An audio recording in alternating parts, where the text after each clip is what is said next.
রাসূলুল্লাহ সাল্লাল্লাহু আলাইহি ওয়াসাল্লাম 12ই রবিউল আউয়ালে বিদায় নিয়েছেন, এটি সকলেই একমত।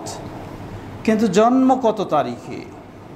কেউ বলেন রবিউল আউয়াল মাসের 3 তারিখে, কেউ বলেন 8 তারিখে, কেউ বলেন 9 তারিখে, কেউ বলেন 10 তারিখে, কেউ বলেন 11 তারিখে, কেউ বলেন 12 তারিখে।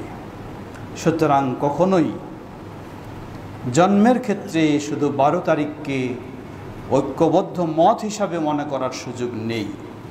যদিও হয়, কিন্তু এই দিনটিকে কেন্দ্র করে আপনি কোনো ঈদ উদযাপন করবেন, এমনটি আপনার চেয়ে প্রিয় যারা ছিলেন, এই উম্মার শ্রেষ্ঠ যারা ছিলেন, খোলাফায়ে রাশিদিন, সাহাবায়ে কেরাম, তাবেঈনগণ, এমনকি প্রসিদ্ধ ইমাম আবু হানিফা রাহিমাহুল্লাহ, ইমাম মালিক রাহিমাহুল্লাহ, ইমাম শাফিঈ রাহিমাহুল্লাহ, ইমাম আহমদ বিন হাম্বল রাহিমাহুল্লাহ, তারা তো নন, তাদের যুগ পর্যন্ত এই ধরনের ঈদে মিলাদুন নবী বা 12 তারিখের কোনো অনুষ্ঠান পৃথিবীর বুকে হয়নি।